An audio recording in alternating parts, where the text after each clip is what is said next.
उत्तर प्रदेश में राष्ट्रीय लोकदल ने विधानसभा पूरे दमखम के साथ लड़ा है।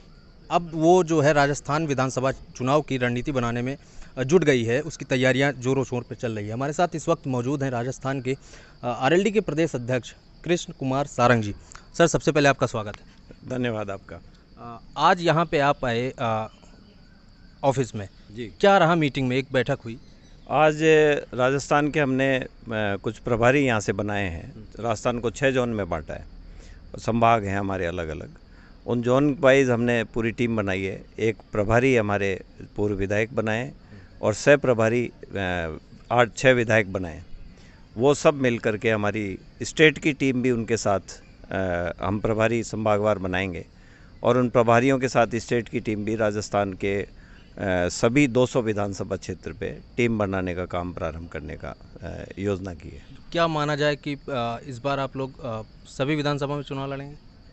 चुनाव लड़ना नहीं लड़ना तो समय की बात है, लेकिन निश्चित तौर से आरएलडी पूरे 200 विधानसभा सीट पर अपनी मजबूत टीम बनाएगी।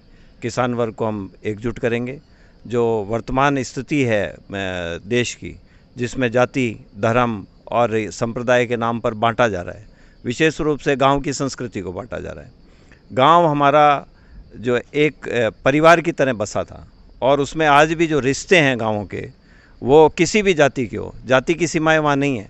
रिश्ते में जैसे दादा दादी, चाचा ताऊ ताई जो शब्द उत्बोधन होते हैं, दूसरी जाति के लोगों के लिए भी वही शब्द हम इस्तेमाल करते हैं।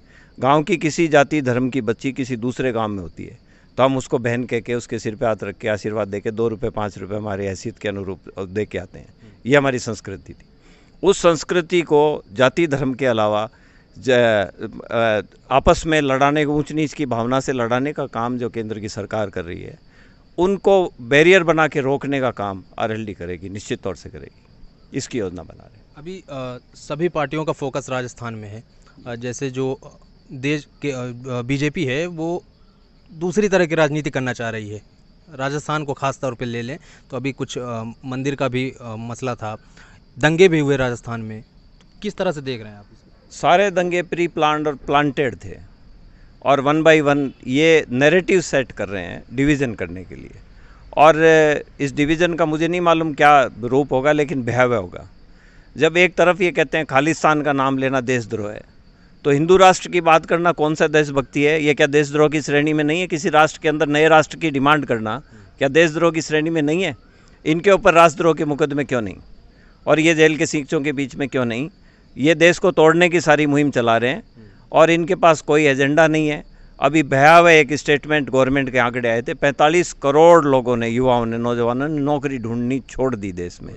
इससे ज़्यादा बुरी स्थिति इस देश की और क्या हो सकती है? संसाधन बिक रहे हैं, सारे सरकारी संपदा को बेच करके सरकार चला रहे हैं और दिवाला पीटने के कगार पर सरकार को पहुंचा दिया गया है।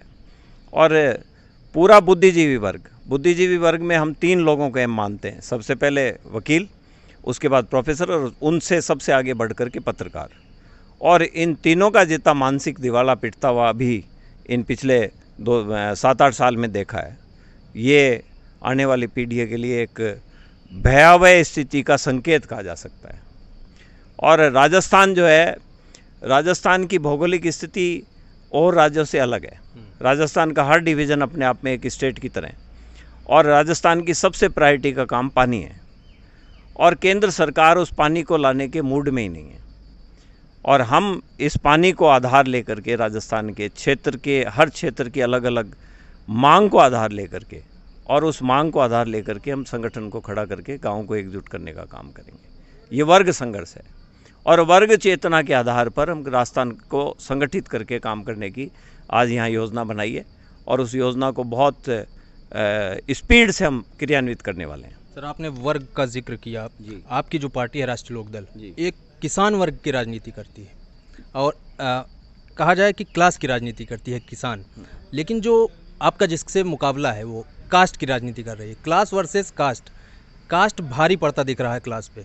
इससे किस तरह से निपटेंगे? देखो, ये पूंजी वर्सेस गरीबी की लड़ाई है और पूंजी ने इस टाइम गरीब की अक्ल निकाल ली पूंजी के दम पर, मीडिया को कैप्चर करके उसके दम पर और सिस्टम पे कब्जा करके उसके दम पर। सारे अदालत भी जो है वो भी कहीं ना कहीं इनकी गिरफ्त में है। सही टाइम पे फैसले नहीं हो रहे, कुछ महत्वपूर्ण केस है उनकी सुनवाई नहीं हो रही है, फैसले जो आ रहे हैं वो संविधान के अनुरूप नहीं आ रहे। ये संघर्ष इस संविधान को बचाने का भी है। सबसे महत्वपूर्ण बात है, संविधान खतरे में है। जिस तरह से कृषि बिल राज्यसभा में पारित किया गया और वो सबसे बड़ा सबूत है कि किस तरह से दादागिरी करके बिल पास कराए जा रहे हैं।